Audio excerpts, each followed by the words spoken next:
सबका साथ सबका विकास, सभी को एक साथ नमस्कार। अर्चना टूटस हिंदी साहित्य धूमधाम में आप सभी का मैं स्वागत करती हूँ। आज हम पढ़ेंगे हिंदी साहित्य के विषय में। साहित्य क्या है? साहित्य देखिए, साहित्य एक ऐसा विषय है जिसके जिसकी जो रचनाएं हैं वो निरंतर रूप से क्या है, प्रतिदिन प्रतिरूप प्रति क्षण क्या है, परिवर्तित होती रहती है। साहित्य में परिवर्तन आता रहता है और साहित्य जो है वो वहाँ की जिस राजनीति और आर्थिक स्थिति, सामाजिक स्थिति, इन पर निर्भर रहता है साहित्य। और इनके परिवर्तन से ही साहित्य में क्या है, धीरे धीरे परिवर्तन आता रहता है। साहित्य भी क्या है, परिवर्तित होती रहती है। जिस अनुसार लोगों के विचारों में परिवर्तन होता रहता है, उसी तरह साहित्य में भी क्या है, परिवर्तन होना संभव होता है। तो अब हम जानेंगे हिंदी साहित्य होता क्या है। हिंदी साहित्य क्या है? हिंदी भाषा में रची गई रचनाओं का समूह। हिंदी भारत और विश्व में सर्वाधिक बोली जाने वाली भाषाओं में से एक है। साहित्य जड़ें प्राचीन भारत की संस्कृत भाषा तक जाती हैं। जो साहित्य की जड़ें हैं, जो साहित्य का प्रसार है, वो क्या है, भारत की जो संस्कृत भाषा तक क्या है, वहाँ तक पहुँची है। क्योंकि हम लोग पढ़े हैं मध्ययुगीन भारत के अवधी, मागधी, अर्धमागधीय और तथा मारवाड़ी जैसी भाषाओं के साहित्य को ही हिंदी का आरंभिक साहित्य माना जाता है। आरंभ मतलब उस टाइम से आरंभ हुआ और उसी समय से ही क्या है, हिंदी साहित्य का आरंभिक काल माना गया। हिंदी साहित्य ने अपनी शुरुआत जो है वो लोक भाषा कविता के माध्यम से की है। लोक भाषा कविता क्या होती है? लोक भाषा कविता वह होती है जो लोगों के बीच में प्रचलित होती है। लोगों के जैसे लोक गीत बोलते हैं, लोकगीत जैसे हम कह सकते हैं छठ जब हम मनाते हैं तो उसमें जो गाना होता है वो क्या है, लोक भाषा गीत होती है। जैसे किसी का मुंडन होता है तो उसमें लोग गाते हैं, वो क्या है, लोक भाषा गीत कहलाती है। लोगों के द्वारा जो बनाए गए गाने और लोग गाए गए गाने क्या हैं, लोक भाषा कहलाती है। जो उस समय क्या है, लोगों के बीच में प्रचलित थी, वही लोक भाषा गीत कहलाती है। गद्य का विकास बहुत बाद में हुआ। पहले लोग लोक भाषा गीत या काव्य रचना करते थे और उसके बाद ही इनके सभी के बाद ही क्या है, गद्य भाषा का आरंभ शुरुआत होना शुरू हुआ। हिंदी का आरंभिक साहित्य अपभ्रंश भाषा में मिलता है, गद्य और पद्य और चंपू में। मतलब गद्य, पद्य और चंपू में इनकी क्या है, साहित्य की आरंभिक हिंदी साहित्य की रचनाएं मिली हैं। गद्य, पद्य और चंपू में गद्य में कम मिला है, पद्य और चंपू काव्य में अधिक मिला है। अब चंपू काव्य कहते किसे हैं? जो गद्य और पद्य दोनों में हो उसे ही क्या कहते हैं, उसी के मिश्रित रूप को ही क्या कहते हैं, चंपू काव्य कहते हैं। खड़ी बोली की पहली जो रचना है वो कौन सी है?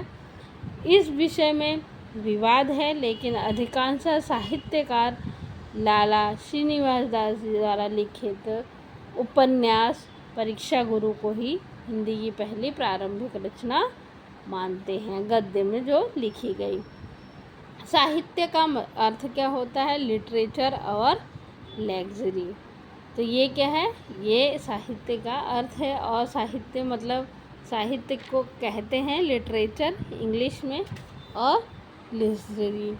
जो साहित्य और साहित्यिक रचना और साहित्यिक सामग्री और कहानी, पौराणिक रचना और नाटक तथा कविता है, इन्हीं के साहित्य के अंतर्गत ये सारी चीज़ें आती हैं। अब हम जानेंगे साहित्य क्या है। साहित्य बोलचाल भाषा में होती है, शास्त्र में होती है और साहित्य में होती है। तो बोलचाल भाषा जो शब्द और अर्थ, जिसमें बोलचाल भाषा में जो बोलने वाले जो वाक्य है उसमें अर्थ का क्या है, बहुत महत्वपूर्ण योगदान होता है, उसमें अर्थ बहुत महत्वपूर्ण रखता है।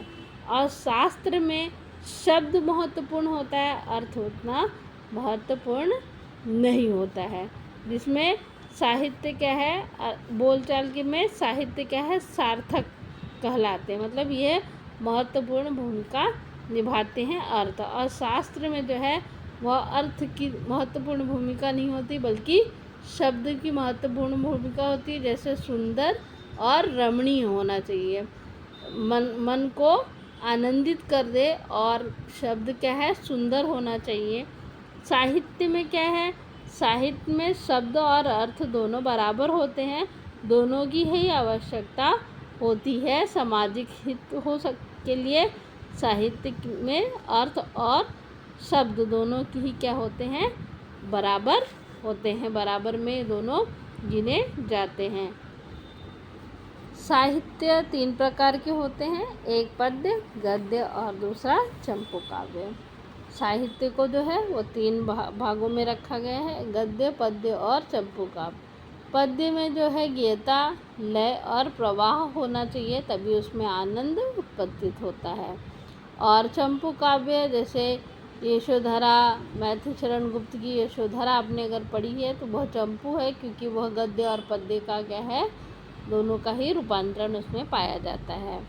तो गद्य क्या है, आज हिंदी साहित्य की जो प्रथम कक्षा है या जो मैं आपको पढ़ा रही हूँ, यह क्या है, यह गद्य है। और अगर इसी को हम पद्य रूप में परिवर्तित करें तो हम ऐसे लिख सकते हैं, प्रथम कक्षा है आज हिंदी साहित्य की। तो ये क्या है, ये पंक्ति पद्य रूप में आ गई, और ये पंक्ति जो है वह गद्य रूप में आई है। साहित्य के 3 गुण हैं, प्रसाद गुण, ओज गुण और माधुर्य गुण। जिसमें प्रसाद गुण में जो हम लोग साहित्य पढ़ते हैं, उसमें जो भी पढ़ते हैं उसमें अर्थ जो है वह निर्मल हो, मतलब बहुत अच्छा हो और मन को रोचक। ओज गुण क्या है, उसमें वो स्फूर्तिदायक हो, उसमें वीर रस हो, विभत्स रस हो और भयानंद रौद्र, ये क्या है, ये सब उसके ओज गुण पाए जाते हैं, मतलब रस। और माधुर्य गुण के अंदर जो आपकी पंक्ति है उसमें कोमल भाव हो, श्रृंगार हो, वात्सल्य हो और कारण हो। ये क्या है, साहित्य के 3 गुण बताए गए हैं।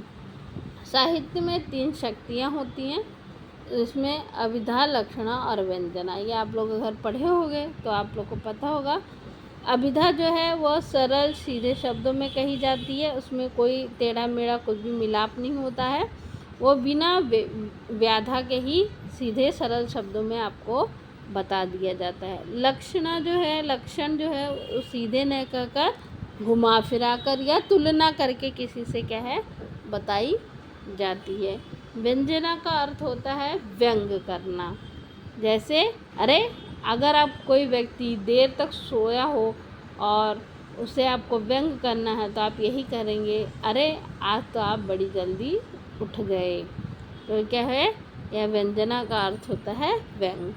अब पद्य क्या है, पद्य जो है प्रबंधात्मक होते हैं, जिसमें महाकाव्य होता है जो जीवन की संपूर्ण गाथा को बताता है, खंड काव्य होता है। पद्य जो है प्रबंधात्मक होते हैं, बंधे हुए होते हैं, तो इसमें महाकाव्य होता है, खंड काव्य होता है और मुक्तक काव्य होता है।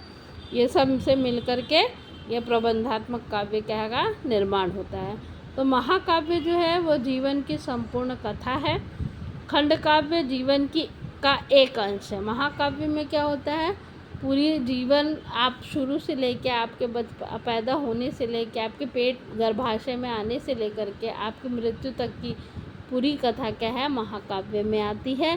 खंड काव्य में उसी महाकाव्य का एक हिस्सा जो होता है, जीवन का एक अंश जो होता है, वह खंड काव्य में आता है। और मुक्तक काव्य में आता है दोहा, सोरठा, रोला, छंद, सवैया, ये क्या है, ये हम मुक्त काव्य, मुक्त काव्य अर्थात स्वतंत्र काव्य जिसमें कोई बंधन न हो। साहित्य की परिभाषा क्या है, तो साहित्य की परिभाषा बहुत लोगों ने लिखी है, परंतु मैंने इसमें कुछ ही परिभाषा लिखी हैं जो अलग अलग कुछ विदेशीय जो विदेशीय के लोगों के जो साहित्यकारों की जो भाषा है, परिभाषा है साहित्य के विषय में, उसे लिया है मैंने, और कुछ अपने देश के लोगों के भाषाएं मैंने ली हैं, उन्होंने साहित्य के विषय में उनके क्या विचार हैं। आइए जानते हैं। इतिहास शब्द की उत्पत्ति एवं अर्थ। इतिहास शब्द 3 शब्द के योग से बनता है। वह शब्द कौन से हैं? इति प्लस ह प्लस आस, क्या हुआ? इतिहास। ऐसे निश्चित ही है, मतलब इति का अर्थ होता है ऐसा निश्चित ही, मतलब ये निश्चित है, तथा था या घटित हुआ। इसका अर्थ होता है, आस का अर्थ होता है या तो था या तो घटित हुआ होगा। तो ये क्या है? इतिहास का विषय है। इतिहास एक ऐसा विषय है जिसमें या तो वो निश्चित हुआ है या फिर घटित हुआ है, इसी 2 चीज़ों में बनकर रह जाता है। इतिहास में कल्पना का कोई स्थान नहीं होता, परंतु आपको बता देती हूँ मैं, हिंदी साहित्य में कल्पना का स्थान होता है। अगर कल्पना का स्थान ना हो तो रचनाएं करना मुश्किल नहीं, बहुत ही मुश्किल होती हैं। इसलिए इतिहास में कल्पना का कोई स्थान नहीं होता, परंतु हिंदी साहित्य में कल्पना का स्थान होता है। तो आइए जानते हैं साहित्य विषय में हेरोडोटस का क्या मानना है या उन्होंने क्या कहा है। इनका समय है 484 ईस्वी से पूर्व से लेकर के 425 ईस्वी तक। जन्म स्थान है यूनान, ग्रीक के थे ये। हेलिकार्नेसस नामक इन्होंने स्थान पर ये रहते थे। इन्होंने पुस्तक लिखी थी हिस्टोरिया और द हिस्ट्रीज, ये उनकी पुस्तक है। उनकी परिभाषा क्या है? सत्य घटनाओं का क्रमबद्ध अध्ययन इतिहास है। सत्य घटनाओं का जो क्रमबद्ध अध्ययन हम करते हैं वही क्या है? इतिहास कहलाता है। वीको जी के विषय में जानते हैं। इतिहास मानव की चेष्टा तथा चिंतन का फल है। इसका स्वरूप समाज और संस्था निर्माण से परिपूर्ण है। इसमें समानता तथा निरंतरता प्रवृत्त होती है। यह है वीको जी के विचार हिंदी साहित्य के लिए, साहित्य की परिभाषा के लिए। थॉमस ने क्या कहा है? इन्होंने इतिहास की परिभाषा का उपयोग उपयोगितावादी दृष्टिकोण से दी है कि साहित्य की उपयोगिता क्या है। तो इनकी परिभाषा क्या है? इतिहास एक ऐसा दर्शन है जो दृष्टांत और के माध्यम से शिक्षा देता है। मतलब इन्होंने इतिहास की जो परिभाषा दी है वह उपयोगितावाद, मतलब इसके लिए क्या हिंदी में इसकी उपयोगिता क्या है, इसकी उपयोगितावाद के आधार पर इन्होंने अपनी परिभाषा दी है। भारतीय विद्वानों के अनुसार, भारतीय विद्वानों का था ये, अभी हम भारतीय विद्वानों के विचार पढ़ेंगे कि उन्होंने अपने विषय में। तो हम पहले जानते हैं सुमन राजे।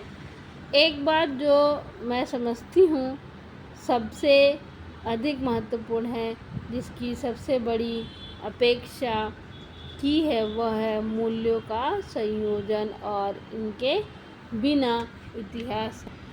इनके बिना मानवीय इतिहास लिया नहीं जा सकता। और इतिहास तो बिल्कुल नहीं, बल्कि साहित्य सामान्य मानव की सर्वश्रेष्ठ उपलब्धि का कल्पनात्मक संश्लेषण है।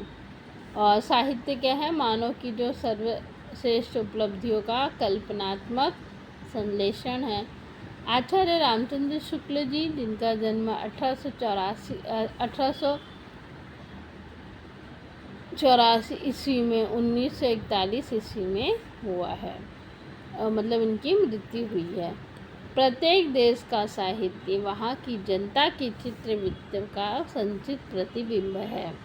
यह तब तक निश्चित की है कि जनता की चित्रवृत्ति के परिवर्तन के साथ साहित्य के रूप में भी क्या है, परिवर्तन होता चला जाता है। आपको मैंने शुरू में भी कहा था कि साहित्य तब का परिवर्तन राजनीतिक सामाजिक स्थिति और मनुष्य के सामाजिक सोच पर परिवर्तित होती रहती है। अतः इन्हीं चित्तवृत्तियों की परंपरा के परखते हुए साहित्य परंपरा के साथ उनके सामंजस्य दिखाना ही साहित्य का इतिहास कहलाता है, और यह अक्सर एग्जाम में पूछा भी जाता है। डॉक्टर नागेंद्र का क्या कहना है? 1915 ईस्वी से 1999 इनकी मृत्यु हुई थी 1999 में। बदलती हुई अभिरुचियों का साहित्य इतिहास जिसका सीधा संबंध आर्थिक क्रियाओं से है। तो इनका जो संबंध है साहित्य का वह आर्थिक क्रियाओं पर भी क्या है, निर्भर करता है, और आर्थिक क्रियाओं के साथ ही क्या है, साहित्य में परिवर्तन होता रहता है। राम स्वरूप चतुर्वेदी जी का क्या कहना है? 1931 में इनका जन्म हुआ था, 2003 में इनकी मृत्यु हुई थी। मानवीय संवेदनाओं का क्रमिक विवरण इतिहास कहलाता है। इतिहास लेखन की जो पद्धति है वह क्या है? इतिहास लेखन की पद्धति वर्णाक्रमानुसार पद्धति है, कालक्रम के अनुसार वैज्ञानिक, समाजशास्त्रीय और विधेयवादी, इनके आधार पर क्या है इतिहास लेखन की। हम जानेंगे वर्णात्मक पद्धति है क्या। वर्ण प्लस अनुक्रम, अर्थात इनकी परिभाषा ये अनुक्रमणीय संधि विच्छेद में है। वर्ण प्लस अनुक्रम परिभाषा है वह पद्धति जिसमें रचना कोश का परिचय वर्णमाला के वर्णों के अनुक्रम से दिया जाता है, वही वर्णाक्रम पद्धति कहलाती है। वर्णों के अनुसार ही सबसे पहली पद्धति यही थी, और वर्णों के अनुसार ही क्या है, रचना कोश का की जो वर्णमाला के अनुसार वर्णों के उक्त अनुक्रम से दिया जाता है, वही पद्धति वर्णानुक्रम पद्धति कहलाती है। जैसे इस विशेषता है, यह वैज्ञानिक पद्धति है। यह इतिहास में लेखन की सबसे प्राचीन पद्धति कहलाती है वर्णानुक्रम पद्धति।